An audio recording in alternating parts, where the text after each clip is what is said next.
After someone? Always. Kirtinam, chanting. Translation and purport by His Divine Grace A.C. Bhaktivedanta Swami Srila Prabhupada Ki Jai. O King, constant chanting of the holy name of the Lord after the ways of the great authorities is the doubtless and fearless way of success for all, including those who are free from all material desires, those who are desirous of all material enjoyment, and also those who are self-satisfied by dint of transcendental knowledge. Please repeat. O King, constant chanting of the holy name of the Lord after the ways of the great authorities is the doubtless and fearless way of success for all, including those who are free from all material desires, those who are desirous of all material enjoyment, and also those who are self-satisfied by dint of transcendental knowledge. Purport. It's a bit of a long purport, so be ready for some mental exercise in the morning. It's like 2 pages long. So I might break it up and start speaking about some points because it's kind of, there's like 2 main points in the purport. So I may do that. So purport. In the previous verse, the great necessity of attaining attachment to Mukunda has been accredited. There are different types of persons who desire to attain success in different varieties of pursuits. Generally, the persons are materialists who desire to enjoy the fullest extent of material gratification. Next to them are the transcendentalists who have attained perfect knowledge about the nature of material enjoyment and thus are aloof from such an illusory way of life. More or less, they are satisfied in themselves by self-realization. Above them are the devotees of the Lord, who neither aspire to enjoy the material world nor desire to get out of it. They are after the satisfaction of the Lord, Sri Krishna. In other words, the devotees of the Lord do not want anything on their personal account.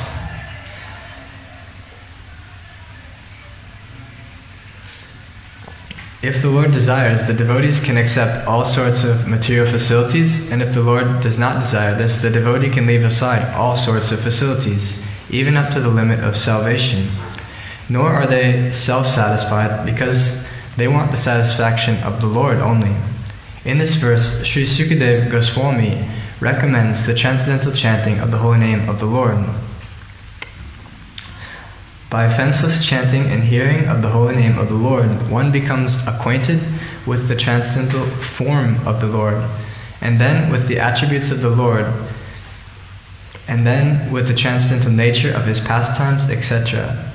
Here it is mentioned that one should constantly chant the holy name of the Lord after hearing it from authorities. This means that hearing from the authorities is the first essential. Hearing of the holy name gradually promotes one to the stage of hearing about His form, about His attributes, His pastimes, and so on, and thus the necessity of the chanting of His glories develops successively. This process is recommended not only for the successful execution of devotional service, but also even for those who are materially attached. According to Shukadeva Goswami, this way of attaining success is an established fact, concluded not only by him, but also by other previous acharyas. Therefore, there is no need of further evidence. The process is recommended not only for the progressive students in different departments of ideological success, but also for those who are already successful in their achievement as fruitive workers, as philosophers, or as devotees of the Lord. I'll just push through the purport and then I'll talk about it. So please bear with me, it's a little bit long. Srila Jiva Goswami instructs that chanting of the holy name of the Lord should be loudly done, and it should be performed offenselessly as well. as recommended in the Padma Purana. One can deliver himself from the effects of all sins by surrendering himself unto the Lord. One can deliver himself from all offenses at the feet of the Lord by taking shelter of his holy name. But one cannot protect himself if one commits an offense at the feet of the holy name of the Lord.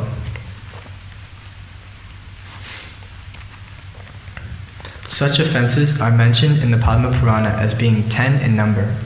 The first offense, to vilify the great devotees who have preached about the glories of the Lord. The second offense is to see the holy names of the Lord in terms of worldly distinction. The Lord is the proprietor of all the universes, and therefore he may be known in different places by different names, but that does not in any way not qualify the fullness of the Lord.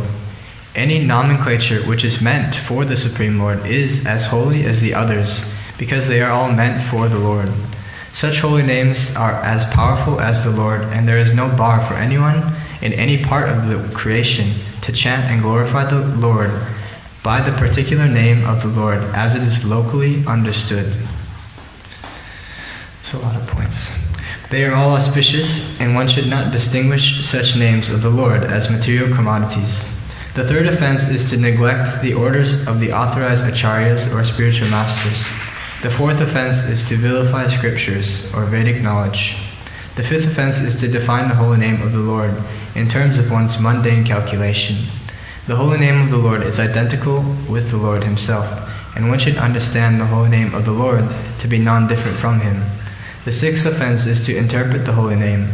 The Lord is not imaginary, nor is his holy name. There are persons with a poor fund of knowledge who think the Lord to be an imagination of the worshipper, and therefore think his holy name to be imaginary. Such a chanter of the name of the Lord cannot achieve this desired success in the matter of chanting the holy name. The seventh offense is to commit sins intentionally on the strength of the holy name. In the scriptures it is said that one can be liberated from the effects of all sinful actions simply by chanting the holy name of the Lord. One who takes advantage of this transcendental method and continues to commit sins on the expectation of neutralizing the effects of sins by chanting the holy name of the Lord is the greatest offender at the feet of the holy name. Such an offender cannot purify himself by any recommended method of purification. In other words, one may be a sinful man before chanting the holy name of the Lord, but after taking shelter in the holy name of the Lord and becoming immune, one should strictly restrain oneself from committing sinful acts with the hope that his method of chanting the holy name will give him protection.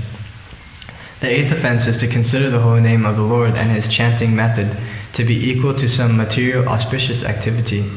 There are various kinds of good works for material benefits, but the holy name and his chanting are not mere auspicious holy services. Undoubtedly, the holy name is holy service, but he should never be utilized for such purposes.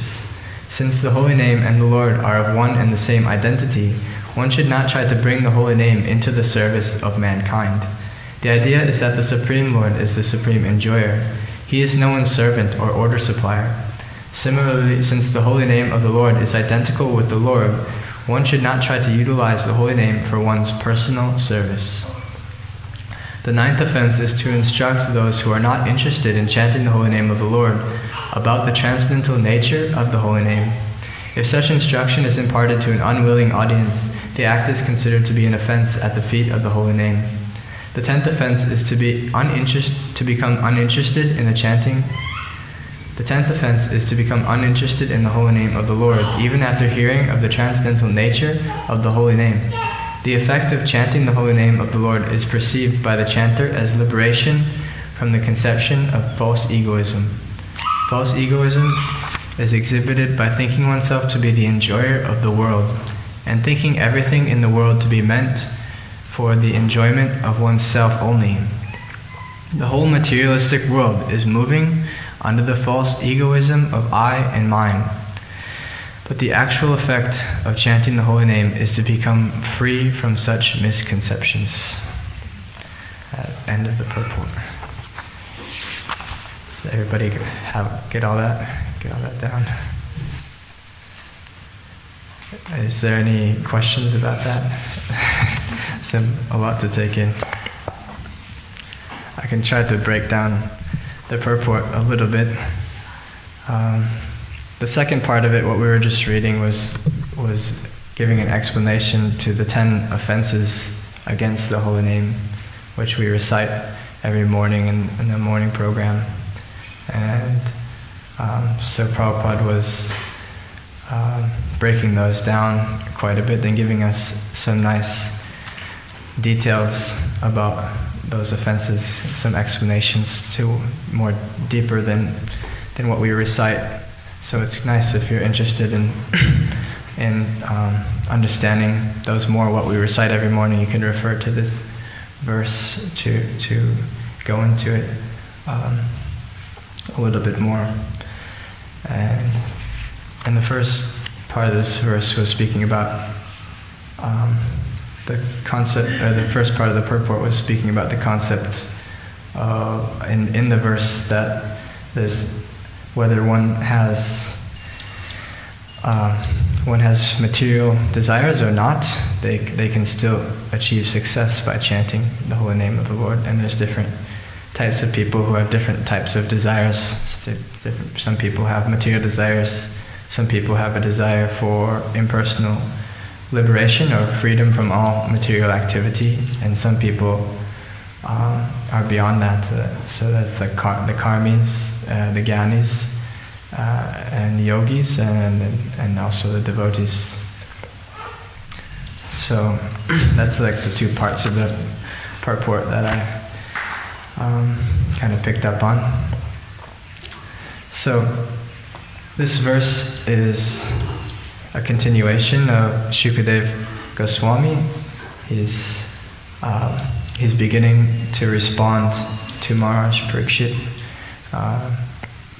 This is the first time that Shukadev Goswami is speaking, and so this is kind of, in one sense, it's like the beginning of the message of the Bhagavatam, in one sense, because we hear that the Bhagavatam is what was spoken by Shukadev Goswami to Maharaj Parikshit.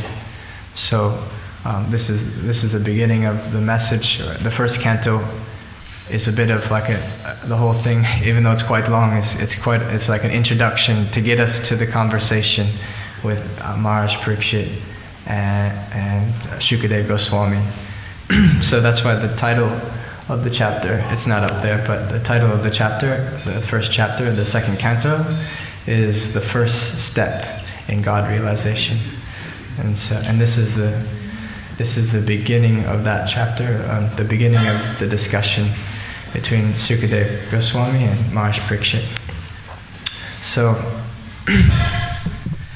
this is directly beginning to answer that question, the questions that Maharaj Parikshit put forward, which were, I wrote it down from the previous canto, the end of the first canto. Maharaj Parikshit said, "Show us the way of perfection for all persons, and especially of those for one who is about to die. And especially for one who is about to die. Please let us know what a man should hear, chant, and remember, and worship, and also what he should not do." So these last couple verses that we've been reading is the beginning of Shukadev Goswami's answer in reply to this. So he's saying you should hear about Krishna, you should remember Krishna, you should glorify Krishna. So that's what this verse is, the Sanskrit, Har Nam Anukirtanam. So this is what you should glorify, is the name of Krishna, the name of Hari. So one other point that I was thinking about, really important from this purport, is Prabhupada explains this process of hearing first, the Shravanam Kirtanam. So the previous verse was speaking about hearing the Srimad Bhagavatam, and now it's going into chanting the holy name. And Prabhupada breaks this down in the purport. He says that this means that hearing from the authorities is the first essential. And he explains it really nicely. He says that I really like this purport. He says that hearing of the holy name gradually promotes one to the stage of hearing about his form, and then about his attributes, and then his pastimes, and so on. And then the necessity of chanting his glories develops successively. So it's like this gradual progress of hearing properly from the authorities, developing the proper conception, and this is the way that eventually you just will want to glorify Krishna. You just want to glorify Krishna. There will be a necessity for it if you hear properly, especially from the message of the Srimad Bhagavatam. It will become a necessity to glorify Krishna by properly hearing the message. So this is a nice progress to meditate on. That's one of the main points I wanted to speak about, is that this way of advancing in chanting. So sometimes we think that if we just practice mridanga, or if we listen to like an Ayandra melody on the YouTube channel and learn it on the harmonium, and we will progress in the process of Harinam. We'll become advanced by learning the melodies, by learning the instruments. I'm not criticizing the attempt to learn the musicality of the kirtan, but this isn't what is being explained here as the way to advance in the process of chanting. The way to advance in the process of chanting is through the hearing process, actually, by advancing in what you're hearing, and advancing through contemplating. First it's the holy name. We just keep chanting and hearing the name, and it purifies the consciousness. And then you may start to contemplate the form, and then you hear about the form in the Srimad Bhagavatam, the form of the Lord. There's different explanations. Like I was reading just yesterday, I was reading in the 3rd canto of the Srimad Bhagavatam that Kardama Muni, he was meditating in Satya Yuga. He was engaging in meditation, and then Krishna appeared to him, and there's a description of his form. So there's a very vivid description of his form, what he looks like, what he's wearing, what his eyes look like, what he has in his hands, how many hands he has, things like this. So but the more you contemplate the reality of Krishna's form, and then you'll be able to progress into the attributes of Krishna and the pastimes eventually. And it's actually quite a steep path to get to this process of being qualified to understand the pastimes of Krishna. So first we just focus on hearing the name, purifying us of our material desires, and then there's a successive progress that Prabhupada is explaining here, that through purification and through realization you start to understand that Krishna actually exists in the spiritual world, and he has a form, he has certain qualities, and he has activities with his devotees, and this becomes realized more and more. And there's a really nice verse in the Nectar of Instruction where it says that all these things, Krishna's name, Krishna's form, qualities, and activities, are all sweet, very sweet, like sugar candy. But one who's afflicted by jaundice of avidya, it's a metaphor that Rupa Goswami uses. If you're affected by material ignorance, you can't taste the sweetness of Krishna's name, form, qualities, and pastimes. But by continuing to take the medicine of the holy name, you become purified, and you gradually get the taste back for the sweetness of Krishna's name, the sweetness of Krishna's activities and form and pastimes. And then it becomes easy to chant, because it's like eating candy. Like a kid likes to eat candy, so it's not an austerity. Then it becomes a necessity, because you receive so much happiness from tasting the sweetness of Krishna's name, form, qualities, and activities, that you feel a necessity to glorify Him. So this is the process, and there are quotes also from Srila Prabhupada that he was saying not to focus so much on the musicality of the kirtans, to keep it simple, because you may lose the essence of it if you focus on the musical performance.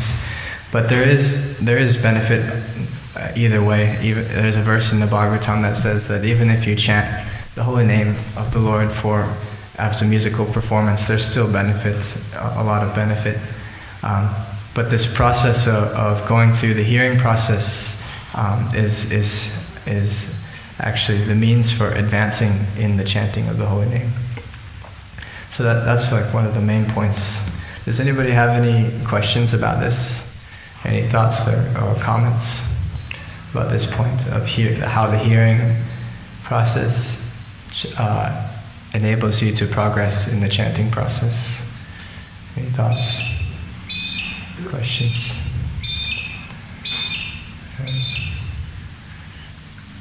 I just wanted to mention, it's interesting like how simple it sounds, like just, you have an issue, you have something that needs to be fixed, like material desires, chant the holy name, be happy. It's like this medicine that's going to fix us, and it really works, but to like the simplicity of it becomes really difficult when you're actually in that position where you need to make decisions where you choose Krishna over choosing like your own desires. And like for someone that's like not so advanced yet, or like maybe doesn't have so much realization, it's like can be one of the hardest things to like choose, or to even understand what it really means to like choose Krishna and choose like that like healthy way of growing and progressing.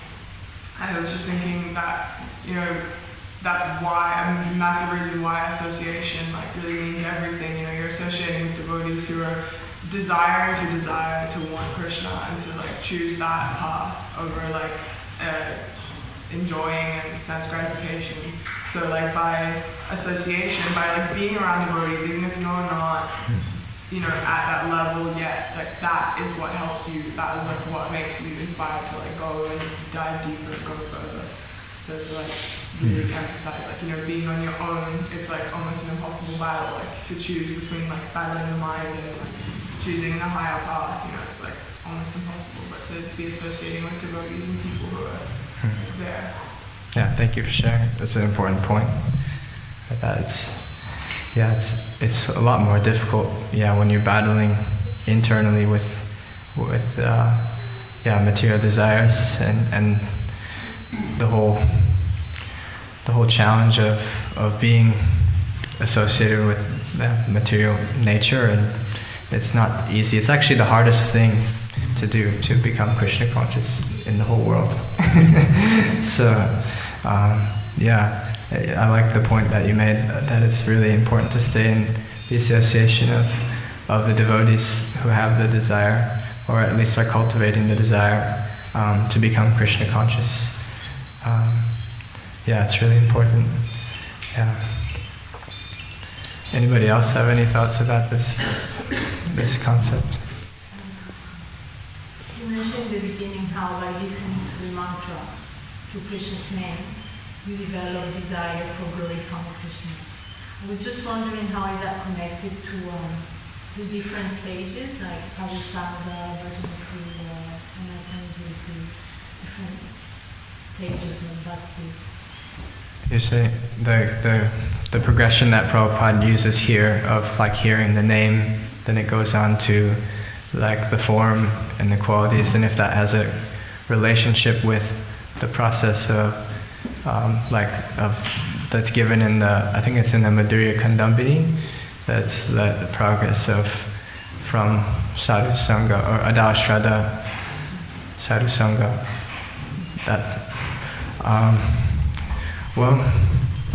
Pretty much from my understanding, like it's very hard to contemplate the deeper aspects of like really meditate on go into deep meditation on the form and activities and qualities of Krishna when you're filled with anarthas. So it seems like there's a correlation between getting past the anarthas and then being able to go deeper into like actually meditating on further aspects of Krishna. And I've been told by many senior devotees, like especially during your meditation, like when we're actually chanting our japa, to just keep bringing your mind back to the name in the beginning stages. So then past that, then there's like a taste. If you get through anartha nivritti, you get to like nishta, which is steadiness in your process, and then past that you start getting a taste for the process. Then you may start being able to meditate when you're chanting, like in the terms of a sadhana, like meditating on the form and pastimes and things like that. It's actually, it's quite exalted, so I've been told mostly stick to focusing on the name.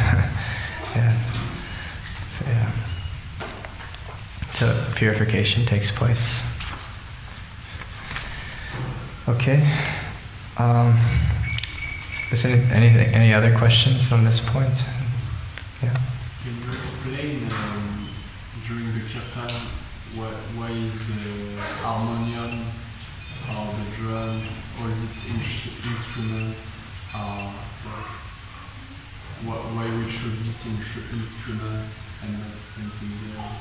Or Whether we should listen to the instruments? yeah. Why those instruments? Oh. Yeah. Why those instruments? Yeah. Okay. Well, Prabhupada actually kind of explains that point in this purport, but not really specifically, but he did say, it's a really interesting point. There's so much in this purport, it's really hard for me to explain all this in like one class, so I'm really sorry. It's like a 3-page purport. But one of the points Prabhupada said was that actually it doesn't even matter which name you chant. He said any nomenclature which points to the Supreme Lord is holy and should be recommended to chant. And he explains that, which is a really amazing universal principle. Let me find it here.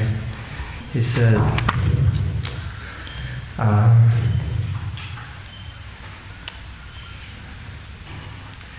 such any nomenclature which is meant for the Supreme Lord is as holy as the others, because they are all meant for the Lord. Such holy names are as powerful as the Lord, and there is no bar for anyone in any part of the creation to chant and glorify the Lord by the particular name of the Lord as it is locally understood.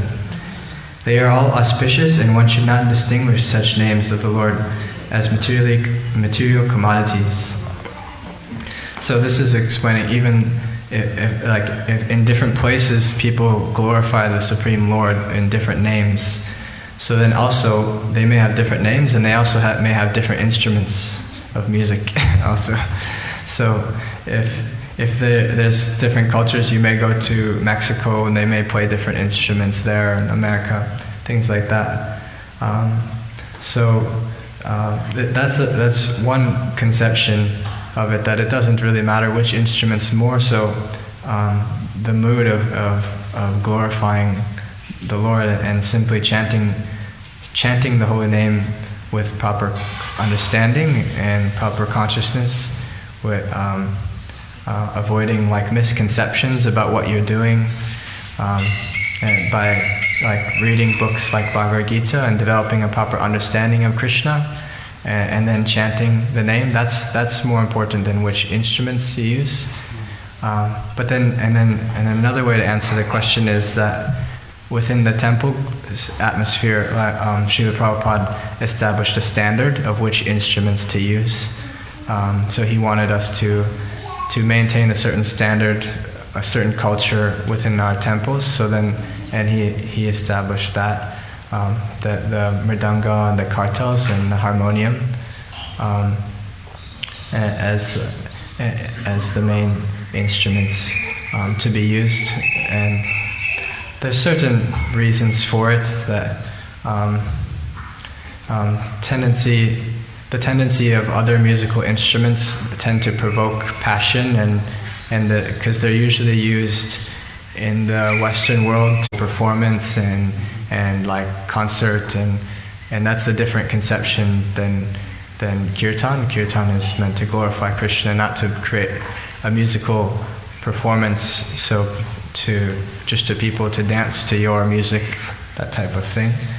So there's some other reasons for it, like that. Maybe Maharaj could explain. Do you have any thoughts? This is a very good answer. The main thing is the chanting, and to come to the top levels of chanting. This is a very famous verse, and that's why Prabhupada gives us everyone to do it. And Sukadeva Goswami is talking about chanting in general is good for everyone. Whether someone's a materialist, they'll actually, by approaching and chanting Krishna's name, they'll do better even in the material. And then someone who's free from that, and someone who's a devotee, it's good for everyone. At a certain level, there are certain levels of it, so the higher we go, the more benefit we're going to get, in our own consciousness. And these instruments, for example, they're meant to just enhance. Now, in the Shastras, there are certain instruments considered to be in the mode of what's called the mode of goodness. The Mridanga drum, the tambura, different instruments like that. There's actual Shastras that describe different instruments, and there's different rhythms and different ragas and that. And so these things are considered more in the mode of goodness, whereas other instruments are a little bit more in the mode of passion, more in the mode of ignorance. They that by playing those instruments that there can be an effect of putting one under the particular modes. So, but the main thing, any instrument can be used, but in the temple we like to use the instruments that in the mode of goodness. But the main thing, as you very nicely explained, we shouldn't get into just doing a performance. The main thing is the chanting. And one time, actually, in Mayapur, some devotees organised a competition in the chanting, in the kirtan. Who are the best chanters? This was in Prabhupada's time. Prabhupada was there. And it turned into a whole performance thing, who was the better Ranga, and who was the better this, and who had the best voice, and all this type of thing. And Prabhupada heard about it, he said, no, don't, stop that. Chanting is not meant for that. Chanting, actually on the topmost levels, it doesn't matter whether you have instruments or don't have instruments, just the sound vibration name itself is sufficient. So all these things in the lower stages are meant to help us, because we were affected by nice rhythm and nice melody and nice stuff. They help us concentrate on the chanting. But as you said, the main thing is the concentrating on the chanting. If we're just going to concentrate on instruments, then we lose the purpose of the chanting. So even sometimes the instruments are too loud; they drown out the chanting. There was one time in Delhi where Prabhupada spoke at a big, huge pandal program, big tent program, thousands and thousands of people came. And then he went back to the temple, and later he asked the devotees, so what did you think of the kirtan today? And this one gave an opinion, the other one gave the opinion, the other one gave the opinion. And the Prabhupada, someone said that, I think it was nice, Prabhupada. And Prabhupada said, no, it was too much clanging and banging. Too much clanging and banging. So it's not that the kirtan gets drowned out by the instruments. The main thing, and ultimately, as I said, you can just have kirtan without any instruments. Just to get us enlivened, because we like all these melodies and rhythms, as I said, and these things are used. And we tend to use more mode of goodness instruments, whereas other people use other different types of instruments. So, but the main thing is that the higher levels of chanting, and therefore Prabhupada goes at length to explain what to avoid. He said that chanting frees one from the simple reaction, from all the karma. But if you chant with the fences, the aparas, then what to do actually, simple reactions is one thing, but offense to the chanting itself, actually there's another verse that Prabhu actually says there's no getting around that. But in another verse, Nama Paradupinam Nama Eva Halatikam Abhishanti this is quoted that actually the only way to take, if one is committing offences, as all of us are, we're not on the topmost level yet. The only way to counteract it is to take shelter of the name of the Holy, which is who is Krishna, and keep chanting without deviation. Keep chanting, but really concentrate on not doing those offences, and that's the way you counteract it.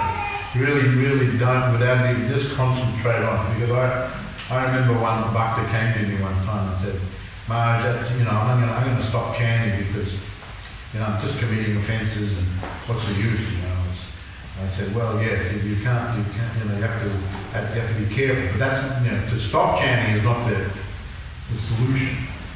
The solution is you've got to keep chanting and then pray harder so that Krishna help you to avoid these things.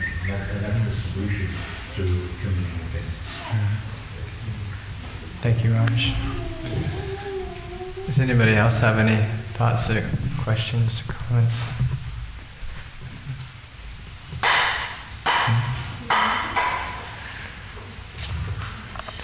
Okay. Well, I just was going to say just like one more thing about the points that about that anybody can chant. That doesn't matter if you have material desires or if you're free from desires. I thought that's a famous aspect of this verse, and so sometimes I've seen that there's a tendency to forget a little bit about when newer people are coming to the process of Krishna consciousness, to forget a little bit what it's like to begin the process of Krishna consciousness, and sometimes we try to get people to come to a higher level than they're at. But actually this process is not meant to cut people off from where they're at. It's saying, in this verse it's saying that no matter where they're at, whether they're free of desires or they had desires, they should just engage in the chanting. And so Srila Prabhupada established this as the process, that he wasn't so quick to change people's external situations and correct what they were wearing and things like that, even behavior issues and things like that. He was always saying, just keep chanting, just keep chanting, just keep chanting. So that's another point I just wanted to mention, that it's okay to be where we're at, and to accept that we're not perfect, and be comfortable with ourselves, and be confident in the process from where we're at. Just keep the positives, add Krishna to your life, and naturally things like different desires that we have, and we may be attached to, we want to dress a certain way, we want to eat a certain way, we're used to all these things. It's very hard to just stop straight away and just adopt a whole different way of life, a different culture, different dress. All these things can be challenging, and they disturb the mind too. All you can start thinking about is making changes, if you feel like you're under attack or something, and you may want to give up the process.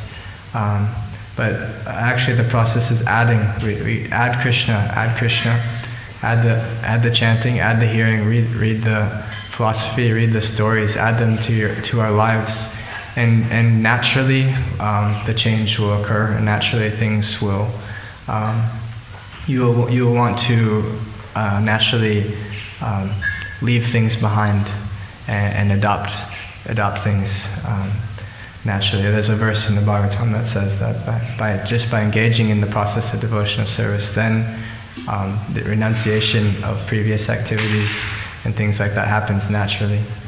So I just wanted to add that point to it also. Does anybody have any thoughts on that point?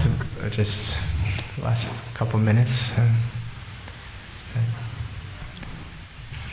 Okay. Well, thank you all for your time. Have a nice day. Srila Prabhupada Ki Jai.